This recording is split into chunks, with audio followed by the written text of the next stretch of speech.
Je suis depuis peu vétérinaire et je suis inspecteur élève de la santé publique vétérinaire.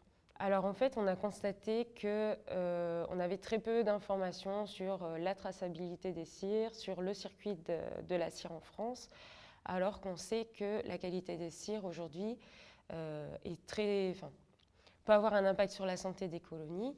C'est donc très important pour l'apiculteur de connaître la qualité des cires pour pouvoir gérer au mieux son rucher. Donc, comme on connaissait peu d'éléments sur le sujet, donc, on a eu une démarche méthodologique en 3 volets. Donc, tout d'abord, premier volet sur une étude bibliographique avec notamment un gros volet réglementation. Le deuxième volet portait sur l'analyse de données quantitatives recueillies auprès de différents acteurs de la filière, notamment des apiculteurs, des groupements de défense sanitaire apicole, des syndicats. Et le troisième volet, comme on était dans une étude exploratoire, on devait avoir des données, on voulait avoir des données plutôt qualitatives. Et donc là, je me suis rendue chez des ciriers. Donc j'ai fait des entretiens téléphoniques avec des apiculteurs, des entretiens téléphoniques avec différents acteurs de la filière, des organismes certificateurs pour la filière biologique, l'Institut national de l'origine et de la qualité, des scientifiques. Au niveau des résultats, il y a pas mal de résultats en fait, mais au final, on se rend compte qu'il y a des problématiques majeures qui touchent l'ensemble de la filière. Donc on a des problématiques réglementaires avec notamment par exemple pour la cire biologique, on n'a pas une vraie définition aujourd'hui de ce que c'est une cire biologique. On a des problématiques de pratiques, donc des pratiques à risque au regard de la qualité des cires.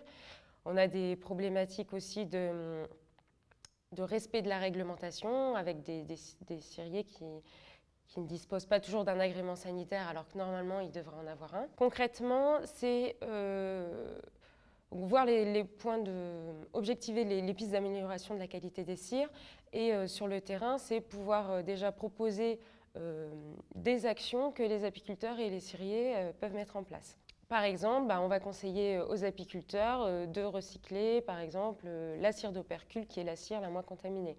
On va leur dire, voilà, faites attention au matériel de fonte que vous utilisez, attention à ne pas utiliser des matériels de fonte en fer, privilégiez plutôt du matériel en inox. Pour les ciriers, en fait, on a aussi proposé des pistes d'amélioration, mais ce qu'on voulait surtout recueillir, c'est savoir comment ils travaillent, parce qu'au final, on sait que c'est des professionnels, on ne sait pas comment ça fonctionne dans leur établissement, donc on voulait d'abord voir comment ils travaillent pour ensuite leur proposer, par exemple, essayer sur les gros lots de cire importée, par exemple, de faire des analyses de cire.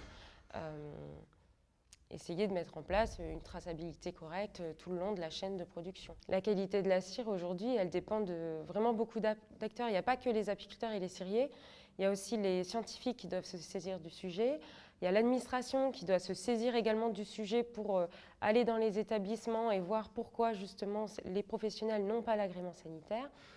Et on a bien sûr toutes les structures d'accompagnement des acteurs de terrain, donc les associations de développement apicole, l'ITSAP aussi qui là s'est saisi du sujet et va faire une étude sur la contamination des cires.